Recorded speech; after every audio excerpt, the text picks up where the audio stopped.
ayune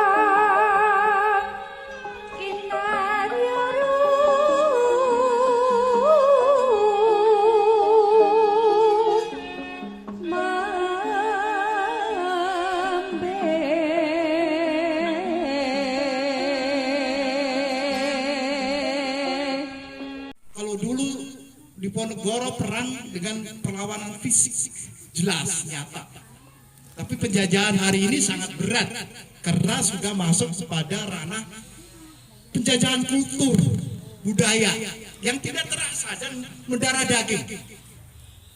Itu hanya bisa kita hapus, harus kita lawan ya juga dengan kebudayaan, tidak bisa tidak. Karena kita hari ini membangun satu kebudayaan yang dibangun dari yang apa yang selalu kita ucapkan, yaitu dengan filosofi membangun manusia merdeka dengan merdeka roh, merdeka pikir, merdeka ilmu. Akhirnya kita masuk, akhirnya cara berpikir kita seperti tadi yang sampaikan Pak Fadlan, sudah masuk kepada elit global, walaupun belum secara materialis, kita menguasai materi dalam arti kekayaan gitu ya. Jadi elit global itu kan orang yang pandai mengatur, mengelola, menguasai aset-aset yang ada di dunia itu ya. Tetapi hari ini yang sedang disampaikan oleh pimpinan kita ya, yang selalu mengajarkan kepada kita untuk berbicara tentang global setting, international thinking, international solidarity, itu sudah masuk kepada ranah di mana kita didorong atau disuruh, diposisikan bahwa kita semua harus masuk kepada orang-orang di ranah elit global secara pikir gitu ya, secara roh, sehingga kita bergerak terus untuk terus memerdekakan diri gitu. Membangun kualitas diri ya, berjuang tanpa mengenal lelah, pantang tangan di bawah, kemudian menjadi DNA yang kaya gitu ya, tanpa konsep kooperatif. Ketika memperjuangkan sesuatu, percayalah kalau kita kooperatif terhadap sesuatu yang menghancurkan variabel yang akan kita tuju, maka adalah terjadinya satu kekalahan. Kita belajar dari pahitnya sejarah Diponegoro. Kenapa Diponegoro tertangkap? Karena terjebak dalam bujuk rayu tentang kooperatif, di mana diberikan satu iming-iming, ketika nanti perjanjian ini gagal maka diperbolehkan untuk kembali dan lepas dengan aman. Ternyata apa? Tipu daya lagi kan? Jadi konsep orang-orang penjajah itu adalah selalu menipu dalam perjalanan. Jadi mari kita waspada dengan satu batasan-batasan tentang makna daripada penjajahan yang hari ini sudah masuk pada kultur budaya. Kita ini masuk dalam kategori orang-orang yang menerapkan kultur budaya kolonialisasi, atau memang kita sedang membangun kultur budaya freedom atau merdeka, dalam arti kita memiliki suatu semangat untuk mampu hidup ya, freedom dalam kebersamaan ya, sejahtera bersama yang sesungguhnya dituju itu ya, bukan kepada kolonialisasi yang kemudian berpihak kepada kepentingan elit yang hanya menguatkan pada penguatan kesejahteraan di tingkat elitnya saja gitu. Sementara kalau konsep kita tahu Pangeran Diponegoro itu adalah konsep di mana rakyat itu harus memiliki satu kemerdekaan. Jadi tidak terlalu ditekan oleh sesuatu yang bisa membuat rakyat itu menderita seperti pajak yang berlebih-lebih, ya. Seperti zaman di Wonogoro itu orang gendong padi aja, tawan gendong dipajekin, gitu ya. Namanya ada pajak gendong, gitu ya. Ada pajak, bumi segala macam semua dipajak. Nah, supaya bisa lepas dari pajak itu semua, maka kita harus masuk kepada cara berpikir elit, ya. Boleh kita membayar, tapi harus memberikan satu kontribusi yang besar. Karena kesalahan peperangan yang dulu kita lihat dari pembelajaran di Ponorogo adalah kita berperang dengan cara yang tradisional, sementara Belanda sudah menggunakan teknologi seperti grupi, Pak Fadlan. Kalau Pak Fadlan masih jualan grupi pakai berloncong itu sangat tradisional sekali. Jadi untuk menang alangkah sulitnya. Jadi betul, itu harus kita lalui. Tapi hari ini kita untuk menang, kita harus membangun satu senjata dengan teknologi. Jadi Bima Rotil Bilad Handasatil Aliati, budaya terbarukan. Jadi dengan penguasaan teknologi yang kami berharap tidak berhenti pada hari ini. Kaderisasi yang kita bangun, Bapak Ibu harus juga punya persiapan terhadap bagaimana SB Plus ini ke depan. SB Plus ke depan, kita ini adalah generasi pembuka pintu gerbang. Jadi istilah pintu gerbang di sini, pokoknya yang penting kita masuk ke dunia itu. Ya, 1924, kemudian kita akan masuk 2024. Kemudian kita kemarin sudah sepakat 2025 ini adalah ada perang besar, namanya perang Jamas. Bagaimana kita membuat jalan menuju masyarakat sejahtera. Jadi semua mesin yang kita bangun hari ini, SB Flash School, harus terus disosialisasikan pada masyarakat. Ini yang deket gak mau datang nih, Bi. Siapa? Ini nih, mamanya Mesa nih. Ayo, Mama Meja semangat ya. Kita sedang menghadapi perang besar dunia ini. Kenapa? Kalau kita tidak masuk ke dunia itu, Indonesia akan menjadi negara terjajah secara kultur. Contoh hari ini, Pak, ada Shopee, kemudian ada apa lagi? Bukalapak, terus ada apa lagi? Ada Lazada. Aku laku, kamu nggak laku, aku nggak laku. Apa lagi semua? Ya. Siapa mereka itu? Bapak Ibu tahu siapa mereka? Yaitu kultur penjajahan hari ini yang terbaru, ya, di mana mereka membuat satu sistem, kita dipaksa untuk menjadi, kalau dulu itu apa sih namanya, kerja paksa ya. Kerja paksanya hari ini, Pak, Bapak Ibu dipaksa untuk posting produk di situs mereka.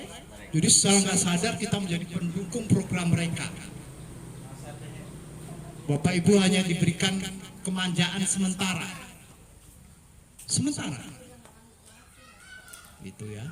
Setelah makin besar, semakin kita mensupport produknya yang kita nyiapin, kemudian visitornya adalah kita, sehingga situsnya menjadi situs-situs top one di negara ini. Itu nggak disadari, gitu ya. Jadi memang benar-benar kita ini masuk pada budaya sumun bukmun, umyun, paung, lah, jiun. Kita nggak bisa pernah kembali kepada peradaban yang dulu lagi, yang Prajaya, Maripolo, Cinawi. Semua market akan dikuasai oleh mereka. Sekarang sudah ada Shopee market, sudah ada apalagi Lazada market di semua kota. Dengan adanya kontribusi kita hari ini dalam mengembangkan situs mereka dengan menjadi orang-orang yang mendaftarkan produk di mereka. Akhirnya dunia Indonesia yang sedemikian luas ini hanya dikuasai oleh beberapa marketplace. Iya. Bahkan sekarang saya dengar karyawan mereka sendiri yang juga bekerja itu sudah dikurangin ribuan. Katanya bangkrut kudul matos itu. Ya. Bagaimana bisa bangkrut? Mereka hanya modal server, ya kan? Modal sistem. Bangkrutnya dari mana? Ya. Sementara transaksi sudah jalan banyak. Yang ada pengurangan sistem dan diganti dengan robot baru. Kalau dulu pengindekan satu-satu pakai orang, ya enggak? Sekarang pakai sistem. Pengindakan sekali indek 2000. Perlu orang nggak? Perlu karyawan nggak? Udah. Kalau Bapak Ibu nggak tahu, bukan orang elit, ya akan jadi sampah. Ya, semua. Jadi ini harus kita pahami, Bapak Ibu, jamaah Asri itu harus pikirannya maju. Karena kita yang akan membuat jalan kepada kesejahteraan supaya tidak dimonopoli lagi. What is penjajahan? Ya penjajahan is monopoli gitu. Ya enggak Bu Nurrohmah. Jadi penjajahan itu adalah monopoli di mana semua kepentingan ekonomi hanya dikuasai oleh VOC baru itu. Maka ayo ya SP Plus ini adalah dari dulu kita punya filosofi yang sudah sangat kental dengan pelanjut ya 1825 dan kami yakin ya kita ini memang terpilih untuk itu ya. Kendaraan kita, tunggangan kita, kuda kita aja dikasih label sama Allah 1825 itu yang ada di depan itu padahal dulu nggak ada duit ya Pak Fadlan itu nawarin mobil 1825 itu, tapi akhirnya jatuh ke Bantul itu mobil kan. Jadi kemana-mana sekarang yang carikan duit dia. Gitu. Jadi kita harus, maksudnya bagaimana, harus lebih bersemangat, meyakini dengan sepenuhnya gerakan rakyat untuk bangun Indonesia kuat itu sekarang menjadi marwah, di mana di tempat inilah kita diperjalankan. Ya. Di sinilah kita mulai diperjalankan oleh Allah. Jadi yang mengikuti akan dimuliakan, yang meninggalkan ya akan semakin dihinakan gitu ya. Karena ini akan terus berjalan gitu. Ini akan terus diperjalankan oleh Allah. Nanti ada tidak adanya kita, karena sejarah harus berjalan dan Allah akan memperjalankan. Pasti akan ada yang mengisi perjalanan itu. Silih berganti dan orang-orang baru akan datang, gitu ya. Kemudian orang-orang yang pakar dalam hal apapun akan datang kepada kita, gitu, untuk mengisi kebodohan kita. Kenapa? Karena sudah ada rohnya. Rohnya itu di sini. Roh itu yang akan menarik jin-jin. Jin itu akan tunduk. Kalau Bapak Ibu tahu bagaimana Babat Wonomerto itu ya. Ya, Pendowo itu bukan orang-orang yang pintar, bukan orang-orang yang pakar, bukan orang-orang yang ahli dalam membuat sebuah perjuangan. Harus membuat negara. Itu bermodalkan tekad yang kuat, bermodalkan ruh yang kuat. Sehingga ketika melangkah dan menghadapi satu masalah itu ada pertolongan, Pak. Ya, ketika Brotoseno dulu harus terjerat oleh jin di alas itu, ya, kena jala sutra dan tidak bisa bergerak, itu bukan langsung kalah kan, tetapi ada pertolongan. Ada jin yang lain yang bisa memberikan namanya minyak kisah itu, bisa melihat kegaiban dan bisa akhirnya terlepas dari apa namanya jeratan seperti itu. Jadi kalau kita memiliki satu kekuatan yang kuat ya, dalam membawa satu cita-cita, kita ingin membangun manusia merdeka. Satu persatu dientaskan, jadi mampu hidup bersama, kemudian mampu bekerja sama skala luas. Itu terus kita tekadkan dalam diri kita, dalam semangat kita ke depan, pasti akan menarik jin-jin baru itu datang. Artinya orang-orang yang paham. Ya. Gitu. Orang di sini saja dulu kalau kita melihat runut sejarah ya, Pak Khoir, Pak Fadlan yang dulu ngerti persis perjalanan kita. Kita masuk di rumah ini saja, itu kita dicarikan oleh Pak siapa dulu, Melhan itu ditanya berapa ini sewa rumah itu, berapa katanya. Suruh bayar terserah. Kenapa kok bisa terserah? Ada takut. Karena nggak ada yang berani gitu. Kalau ada orang ngontrak di sini itu, Bapak Ibu, nggak tahan lama. Tadi itu aja kesini langsung nyamperin saya, nanya lagi masalah itu. Saran. Jadi luar biasa. Jadi memang karena dulu ini kan sejarahnya tempat wingit ya, dalam peperangan di Ponorogo ini memang tempat pembantaian. Jadi sebelum Belanda masuk ke Selarong, ini adalah namanya Telik Sandi. Telik Sandi. Jadi di sini banyak telik sandi yang dipasang. Kalau ada orang masuk langsung disikatnya di sini. Jadi banyak orang Belanda itu mati di sini. Ini kuburannya di situ. Nah, itu belakang itu wingit sekali. Ya, wingit tenang. Kalau nggak percaya tuh Pak Imam itu pada jam 2 malam itu hampir wassalam itu, ya. Lojotan. Gitu. Jadi bukan main-main tempat ini. Kenapa itu ada simbol ular naga yang di sana itu, warga dibuat itu. Jadi dulu saking bingitnya kalau masuk di tempat ini Pak, malam habis maghrib saja itu di sana orang bisa lari ke sini. Dan saya pernah ngalamin sendiri, ada pengendara sepeda motor itu ketakutan karena melihat di tengah jalan itu ada ular segede pohon kelapa. Langsung samperin ke rumah saya itu. Nah ini sekarang karena saking kekehnya kita ya, nggak mempan dengan itu semua. Gitu. Ya, seperti Umi itu udah hafal bagaimana menghadapi situasi di sini. Sampai dulu kita tengah malam juga habis baru jam 12 malam itu pernah diserang dengan hawa-hawa negatif seperti itu. Nopang itu udah kayak apa? Karena kita kekeh ya, supaya orang dalam kan harus ikhlas lillahi ta'ala gitu. Kalau malam tawar betul. Ya makanya semuanya tawar dan sekarang jadi simbolisasi.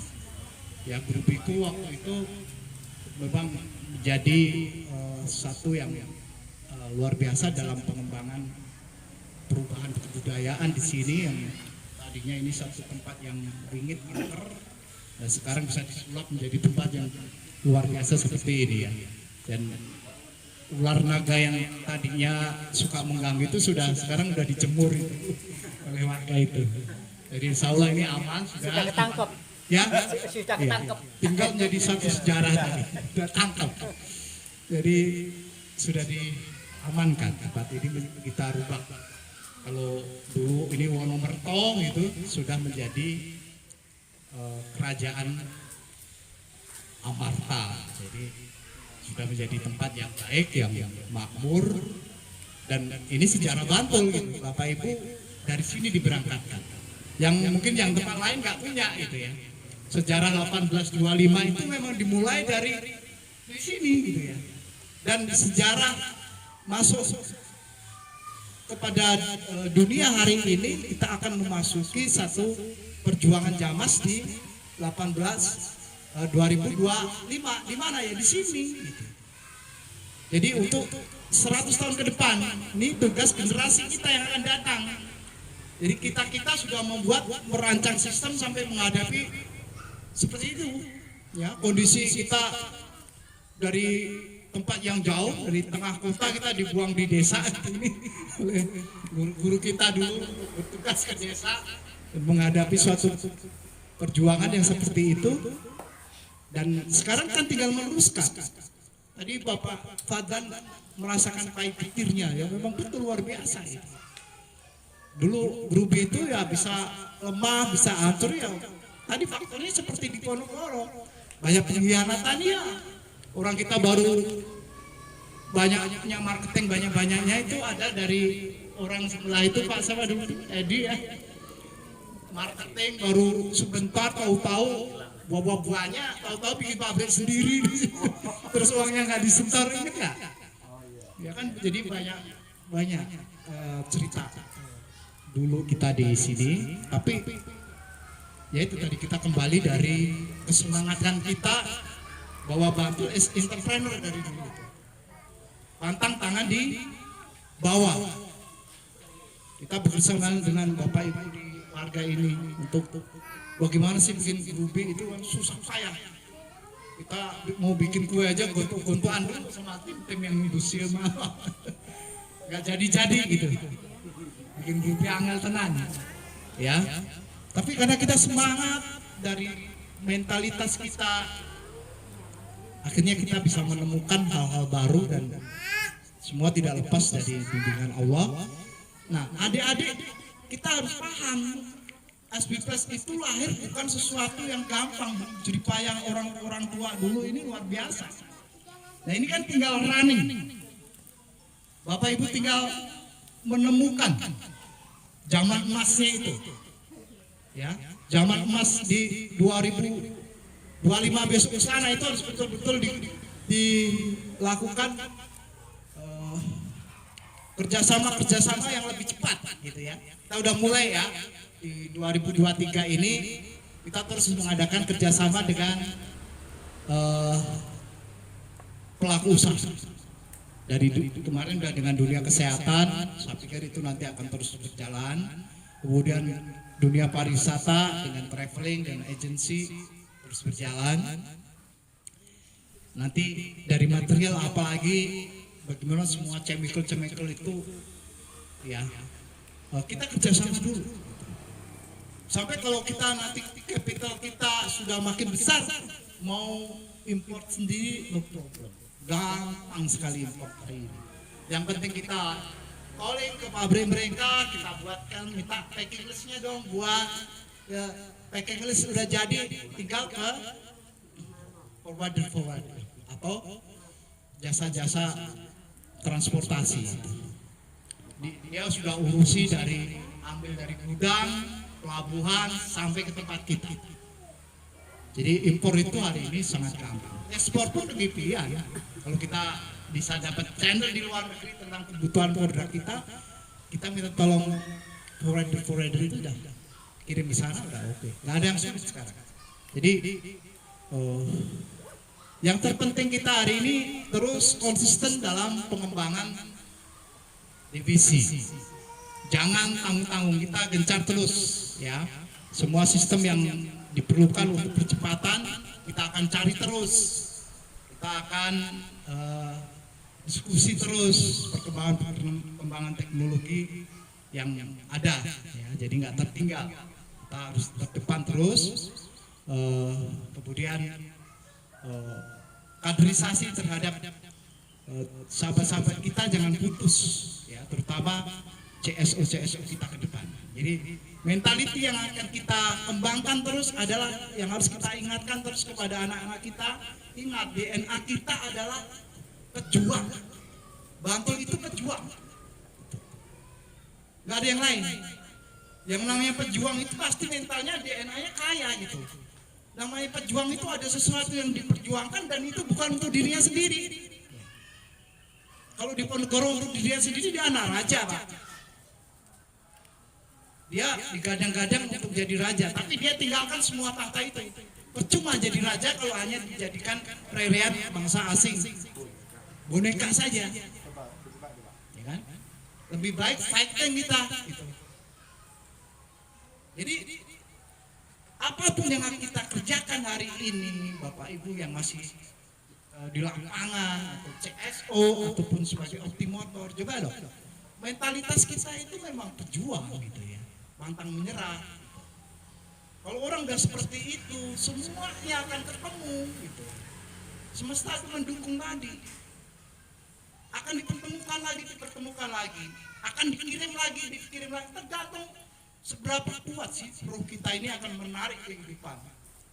Jiwa kita itu, jiwa itu kan nyawi jeneng nyawa gitu. Jadi sudah kita sampaikan 4 unsur alam, bumi, geni, banyu, angin yang sesungguhnya itu adalah malakat kekuatan gitu ya. Tentara Tuhan di alam semesta itu unsurnya itu yang menjadi keseimbangan hidup kita. Itu yang kan kita gali terus gitu. Jadi kalau orang sudah betul-betul menggali potensi jiwa, ya.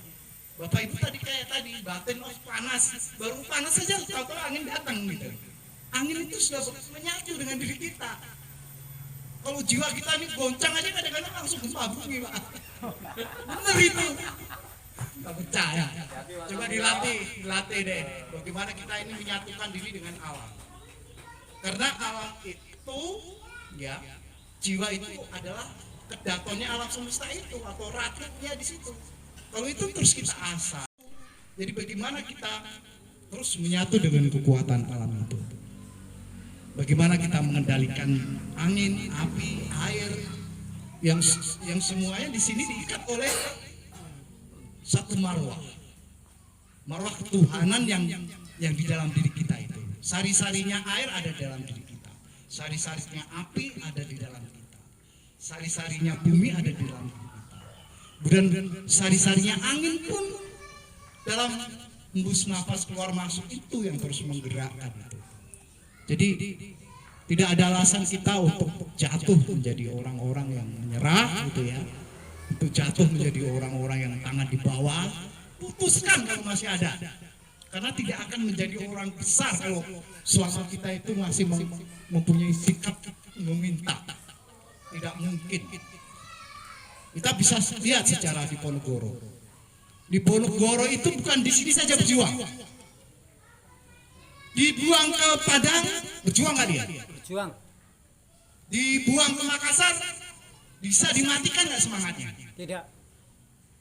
Dia mati sebagai pejuang. Dia tidak mati menjadi orang keraton, tapi dia mati menjadi seorang pejuang di sana. Kami pernah waktu ketemu dengan anak cucu di Ponorogo, ya. Itu istri yang terakhir, istri yang ke-8 Pangeran di Ponorogo itu yang di sana. Di Makassar ya. Ya, kalau lihat makam beliau itu wajah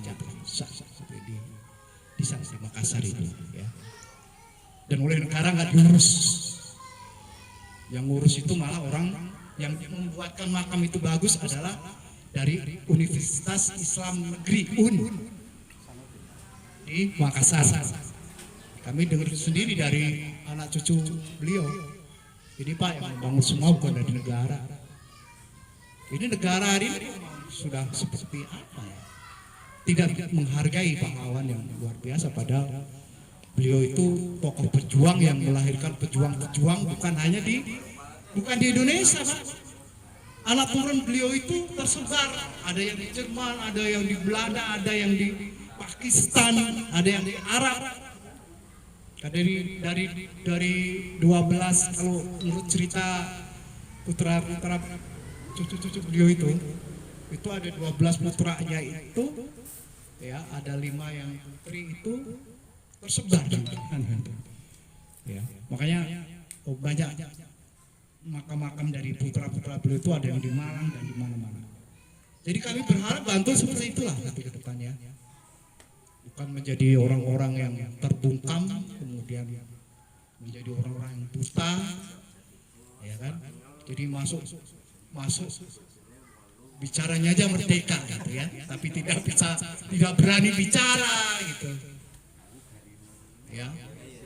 Salamnya merdeka, tapi ngomong aja takut, musuh aja takut dipecat, takut dimarahin gitu ya. Dan kalau ada yang vokal ya jangan dipecat gitu, dengarkan dulu gitu ya. Karena sesuatu itu ada kemajuan ketika ada banyak bicara. Belajarlah dari negara-negara Jepang, gitu ya. Negara Jepang itu justru merangsang orang itu berbicara. Ada yang namanya brainstorming. Yuk punya ide apa? Punya gagasan apa? Kumpulkan, suggestion systemnya ada. Yuk punya saran apa terhadap perjuangan ini? Jangan bungkam, jangan menjadi manusia yang punya budaya sumun bukmun umyun faum layar cium tadi. Kalau kayak gitu terus Bapak Ibu, pemikirannya mati, matanya buta, telinganya tuli, mulutnya terbungkam. Ya kapan negara ini mau maju gitu ya? Mari dari kelompok yang kecil-kecil ini kita di tengah-tengah rakyat, semangat kita untuk bergelora, untuk terus membangun. Ya, kita punya universitas lapang. Setiap kemajuan tidak pakai lama. Hari ini ada perubahan, mindset Bapak Ibu upgrade hari ini juga, gitu ya. Dunia berubah, di mana ada perubahan harus cepat tahu di mana ada perubahan. Jangan buta. Masuk ke community terdepan dalam bidang apapun. Semua divisi perkembangan di dunia health apa? Perkembangan dunia bergerak di dunia pendidikan apa, dunia wisata bagaimana, tour and travel hari ini terdepan bagaimana, ya kita semua orang bekerja sama, nggak bisa dia bekerja sendiri kan, sepandai apapun, secanggih apapun pikiran orang pasti butuh yang namanya kerjasama dengan orang lain, ya. Untuk menjadi terdepan bukan berarti kita harus menjadi penemu. Asal kita juga menjadi follower yang baik, kan tidak semua kita mampu kan. Tetap kita harus bekerja sama. Yang penting dari kerjasama itu menguntungkan. Toh dalam menciptakan orang-orang terkaya di dunia juga bukan dari founder toh. Justru yang lahir itu daripada marketer kan. Justru marketingnya itu yang kaya kan. Ya, fried chicken itu yang kaya bukan pendirinya Pak. Tapi yang marketingnya fried chicken itu, dia bikin franchise dan lain-lain itu, semuanya. Maka Bapak Ibu pada posisi yang tepat saya pikir ya, bisa berkolaborasi dengan semua bidang, bisa berkolaborasi dengan semua ya divisi. Kita terus melangkah untuk melakukan upaya-upaya terdepan. Jadi kalau nggak terdepan ya nggak dapat tempat, gitu, nggak bisa maju. Jadi mari semuanya semangat daripada marwah kita, ya. Gunung Wijil itu adalah gunung kemunculan. Jadi filosofi yang dulu kita tulis di filosofi Grubiku itu, yang senantiasa di titik terbawah dan terlemah, adalah syarat di mana Indonesia kuat itu harus siap berada di titik terbawah dan terlemah. Jadi kita memang minternya sing bodoh-bodoh, tapi menjadi sesuatu kekuatan di mana kita mampu membuat satu perubahan. Ya, karena punya integriti. Daripada seperti Danu Rejo gitu ya, yang otaknya cerdas tapi bekerja sama asing. Ya, paling tidak seperti Sentot, Mangkubumi yang loyal terhadap Diponegoro, ya, walaupun harus gugur, tapi kan melahirkan generasi-generasi yang hebat. Ya, termasuk siapa? Anak turun Sentot siapa? Tahu nggak sejarah hari ini yang berkiprah di kancah nasional? Tahu nggak? Tahu nggak? Nggak pernah ngikutin sejarah sih. Seperti Prabowo itu kan masih terah anak turun dari Sentot Prawiro Dirjo. Orang promosi Prabowo nih, contoh daripada orang yang punya jiwaan. Makanya Prabowo itu kalau ngomong kan mau gebu-gebu gitu. Ya memang begitu, Sentot dulu mbahnya itu begitu. Panglima perangnya, Panglima kalau dulu pangkatnya apa sih? Ahli bahasa ini ya. Ahli bahasa itu pangkat kemiliteran di Oki. Ahli bahasa itu adalah Panglima perangnya Pangeran Diponegoro. Ya, itu melahirkan tokoh-tokoh hebat. Kenapa?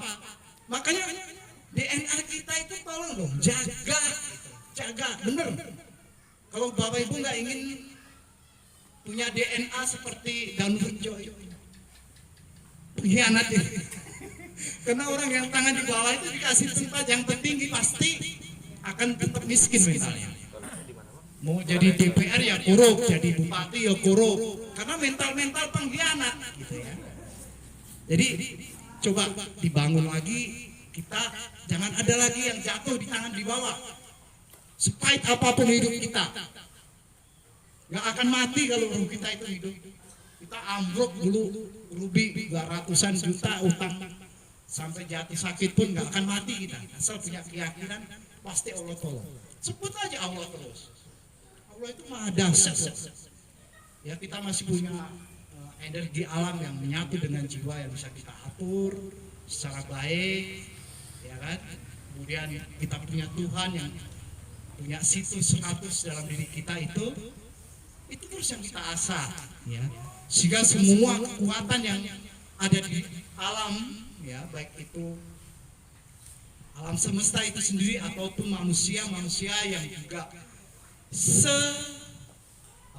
visi gitu kan, akan mendekat karena ditarik oleh kesamaan visioner, ya.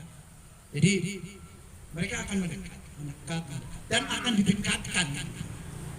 Kami yakin itu gitu. Jadi mari Bapak Ibu terus diperkuat semangatnya. Kita ini tinggal nekunin, updating, kemudian pengembangan kerjasama. Jadi 3 hal itu yang hari ini harus kita terus perkuat. Kemudian kaderisasi, ya, anak-anak muda kita terus kita kawal, gitu. kita tongkrongin, gitu ya, supaya cepat mengikuti alur kerja kita. Yang baru-baru segera ngikutin, kita nggak mau lambat-lambat. Pintu gerbang Pulau Sumbawa itu 25 zaman emasnya, jadi 2025 itu kita udah masuk mulai zaman emas. Jadi tantangannya di awal ini berat nih 2025 sana ini, ya. Tapi untuk menuju ke 100 tahun zaman emas, ya. Jadi support system kita harus kuat-kuatnya dalam penguasaan, kolaborasi, penguatan ekonomi, terus mendukung daripada program-program induk kita di LKM, MRLA, ya. Kita punya program Blue Economy dan Green Economy yang harus kita kembangkan terus. Kemudian kita sejahtera terus meningkat dalam penguasaan ilmu dan teknologi. Saya pikir masalah kejiwaan udahlah, itu kita udah final. DNA kita sudah begitu, ya. Jadi roh di Ponegoro itu nggak mati, tapi masuk kembali ke Gunung Wijil, muncul lagi, gitu ya. Jadi kita nggak bisa dimatikan untuk menggelorakan pendidikan, entrepreneurship, dan kita terus menggelorakan program Jamas dalam menuju masyarakat sejahtera. Terus kita menggerakkan semua kegiatan-kegiatan dengan, ya, semangat Gurbiku yang dulu itu menjadi ikon kita, ya kan, dimana menyatukan antara kekuatan yang paling bawah yaitu telo pendem dan perekatnya itu gula Jawa, itu kan dari kelapa, ya. Jadi atas dan bawah kita kumpulkan, kita rekatkan, ya, dan menjadi simbolisasi kita, dimana kita merekatkan, menggali potensi yang ada pada kegiatan di kerakyatan, baik itu semua produk apapun. Kemudian kita untuk memperkuat daripada program-program yang menjadi program induk kita. Jadi saya pikir itu, ya Bapak Ibu, semangat Gunung Wijil yang kita hari ini ada di sini. Ini adalah marwah kita. Kemanapun kita berjalan melangkah, memang harus sekali-kali kita masuk ke sini, karena di sini energi besarnya, ya, tentang semangat perjuangan melanjutkan perjuangan di Ponegoro, ya. Kemudian semoga dengan ini semua nanti 12 divisi yang kita miliki ini menjadi aset digital yang harus betul kita rawat baik-baik, bisa diteruskan untuk seluruh generasi, bisa menggerakkan seluruh produk yang ada di masyarakat, sehingga marketplace ke depan tidak dimonopoli oleh marketplace yang ada, yang intinya nanti itu semua akan monopoli. Sekarang sudah kelihatan kok gerak mereka itu. Setelah mereka bisa mengindeks berapa kebutuhan masyarakat yang tercatat dalam indexing, berapa sih terjual, berapa sih kunjungan, mereka akan mereport itu semua, dan dia sudah mulai membangun pabrik-pabrik sendiri. Jadi yang tadinya diproduksi oleh orang, dia akan produksi sendiri. Iya. Kemudian marketnya yang tadinya online akan jadi offline. Daripada dia bikin gudang, dia akan jadi mall-mall di kota-kota itu dengan Shopee Mall, dengan Lazada Mall, Aku Laku Mall, Aku Nggak Laku Mall, dan lain-lain. Jadi ini kita harus paham. Kalau nggak paham ya nggak usah jadi jamaser gitu ya. Jamaser itu memang harus otaknya diasah terus. Karena kita yang harus membuat jalannya gitu, membuat masyarakat sejahtera. Jadi harus ada perimbangan. Jadi keadilan sosial itu tidak menyalahkan Shopee, tidak menyalahkan mereka. Mereka punya hak untuk berkembang dan punya hak juga untuk monopoli, ya nggak? Kita bisa nyalain mereka, nggak bisa kan? Yang bisa untuk tercipta keadilan sosial adalah mencerdaskan kehidupan bangsa. Bangun dong toko online-nya sendiri. Jangan numpang di tempat orang dulu. Nanti udah ketahuan laku, saudara suruh bayar, kalau nggak di depa. Kayak di OLX dulu. OLX dulu, ya kan, kita bebas posting. Sekarang bisa nggak? Premium. Ya, gitu. Shopee juga begitu besok. Semuanya begitu. Karena itu adalah sudah menjadi siasat daripada penjajah. Memang SP Flash semuanya diajarin, malah digratisin di undang-undang. Nah, ilmunya ditular-tularin terus, ya kan? Itu aja masih ada yang nggak datang. Ini demi apa? Demi Bapak Ibu supaya generasi kita bukan menjadi generasi konsumtif, tapi generasi yang kreatif, yang produktif, yang mampu menjadi kreator bangsa. Jadi tidak terjajah. Jadi bukan hanya tukang belinya minta uang ayah lagi, ya kan? Kalau bisa cari sendiri mending, gitu kan? Udah belinya minta uang ayah, modal check out doang. Datang barang siapa yang order nggak tahu, ayahnya yang bayar. COD, kacau dunia. Kenapa adik-adik kita nggak bikin toko online kayak mereka? Ya tadi, karena itu membutuhkan perjuangan. Siapa yang hari ini berjuang? Ya ini Bapak Ibu, kalian ini semua hari ini berjuang untuk kalian semua, supaya tidak menjadi generasi-generasi terjajah yang bisanya hanya konsumtif. Nanti makin miskin. Kalau nafsu untuk konsumtifnya tinggi, akhirnya nggak punya uang, ayahnya udah nggak punya uang, akhirnya HP tetangga disikat, motor tetangga disikat, ya kan? Ya nggak begitu. Banyak kasus Pak di kampung curanmor. Ya sekarang marah. Nih, kacau kan? Hancur tata krama peradaban itu. Makanya satu-satunya jalan apa yang bisa kita lepas dari yang namanya penjajahan dan perbudakan hanya bisa kita hapuskan melalui pendidikan di desa. Ya. Kita harus mau turun ke desa dan mendidik di desa. Karena kalau orang kota lebih cepat beradaptasi dengan perkembangan. dulu, kalau sekarang juga nggak tahu juga. Ya. Tapi hari ini desa dan kota itu bukan sesuatu yang sudah menjadi perbedaan. Jadi yang kita kembangkan tadi memang adalah education.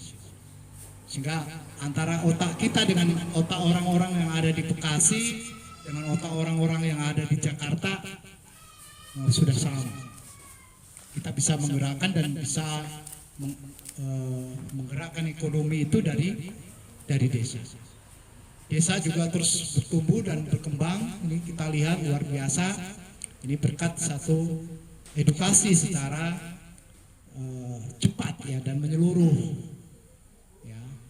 Semakin kreatif sehingga lahan-lahan yang tadinya lahan yang serem menakutkan sudah menjadi tempat-tempat yang bisa kita gunakan dan bisa kita bantu kembangkan untuk dimakmurkan. Karena kulul arti masjidan. Jadi istilah kita memakmurkan masjid itu bukan saja masjid-masjid yang untuk ritual itu, tapi kulul ardi itu semua titik yang di bumi itu bagaimana menjadi bergerak dan makmur, sehingga ya distribusi putaran ekonomi. Yang sepi ya kita datengin, kita upload bahwa di sana loh ada tempat yang bisa kita untuk bersama-sama meeting, bisa kita sama-sama untuk pertemuan. Ada loh Dewi Gumi. Coba dari sini kita terus promosikan, kita bantu lah supaya lebih dikenal. Apa sih Dewi Gumi? Oh, ada pendopo, bisa untuk meet. Nanti di sebelah sana lagi ada kolam renang, ada supaya informasi semakin luas. Teman-teman kita yang di luar kota bisa kita tarik, kita bisa kasih tahu wisata budaya, wisata sejarah.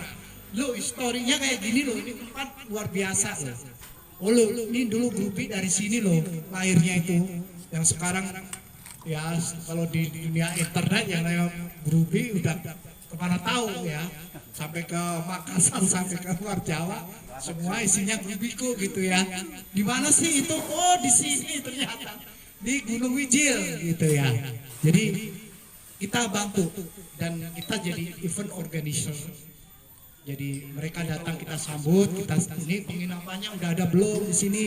Coba kita dorong lagi masyarakat ya, karena kalau orang luar kota datang pasti datang capek, kita istirahat dulu, harus ada homestay kita bisa edukasi di wisata sejarah, wisata laut, pantai, kaya sekali ya namanya Jogja itu. Jadi kita rutinkan seperti ini 1 bulan sekali. Saya pikir untuk yang lain kita sudah simulkan automatically. Jadi karena kita berjuang, otomatis tahu tugas tanggung jawab ya tentang jamas, tentang dan lain-lain itu sudah sesuatu yang automatically, betul nggak Pak Wakidi? Ya, jadi sudah terprogram dari awal. Iya Pak, postingannya. Jadi bukan sesuatu yang dipikirkan. Yang dipikirkan itu adalah bagaimana membuat solusi dunia ini bergerak, wisata bergerak, perekonomian bergerak. Jadi kalau jamas itu hanya barometer, betul nggak? Tapi barometer yang tidak boleh turun. Jadi bukan barometer yang bisa naik turun, Pak. Ya kalau naik turun namanya bukan berjuang dong. Ya itu namanya baru kelasnya kelas umat ya, mati gitu. Mati urip. Kalau penjuang itu udah levelnya nabi dan rasul, imannya nggak pernah turun. Gitu. Mau di penjara juga naik terus ya. Terus berjuang terus. Ya. Baru sakit pilek aja. Hah? Susah dihubungi. Lelang mau masuk sambil ayo sekarang mulai berani ya kayak di Ponegoro, tangkap deh. Gua ditangkap juga nggak bakal mati, aku mati juga ada penerusnya nggak, karena mentaliti kita ini adalah DNA yang tidak pernah mati. Baca aja di Quran bahwa para mujahid itu tidak mati, tetap hidup, karena dia roh abadi gitu ya. Yang urip mati itu kan umat itu. kadang semangat, kadang enggak.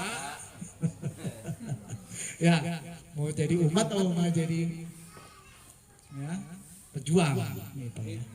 Pejuang itu seperti itu. Kalau dilihat ya, orang paling nikmat dalam hidup itu adalah pejuang karena dia bisa menikmati penderitaan. Jadi tidak meratapi penderitaan. Semakin disakiti, ya, semakin ditolak, semakin menikmati. Itu pejuang. Semakin tertantang. Jadi tidak pernah mati, tidak bisa dimatikan. Jadi sesuatu yang sudah ditarget harus dapat. SP Plus punya target nggak? Punya. Masa SP Plus nggak punya target? Pak Khor punya target nggak? Apa target SP Plus? 1 miliar. Cil dulu sama sekali. Bulan ini kan belum. Target itu yang besar, kalau jatuh bukan jatuh ke bumi, setinggi langit. Kalau jatuh di awan. Jadi terasik bersama awan itu hilang. Gitu. Jadi kita optimis. Ya. Dekade 10 generasi pertama adalah 10 generasi pejuang pantang menyerah. Jadi aset termahal di SP Plus adalah sumber daya manusia yang hari ini dipersiapkan. Bapak Ibu, ketika sudah menguasai segala sesuatu, baik itu strategi bisnis, strategi informasi, teknologi, itu sudah harus berpikir sebagai seorang minister. Jadi Pak Khor nggak boleh berpikir lagi sebagai orang pokja. Jadi di dalam pikiran kepala divisi ke depan adalah ketika sudah memahami segala seluk-beluk permasalahan yang terjadi dalam dunia cyber, terutama dalam keamanan Game over, man.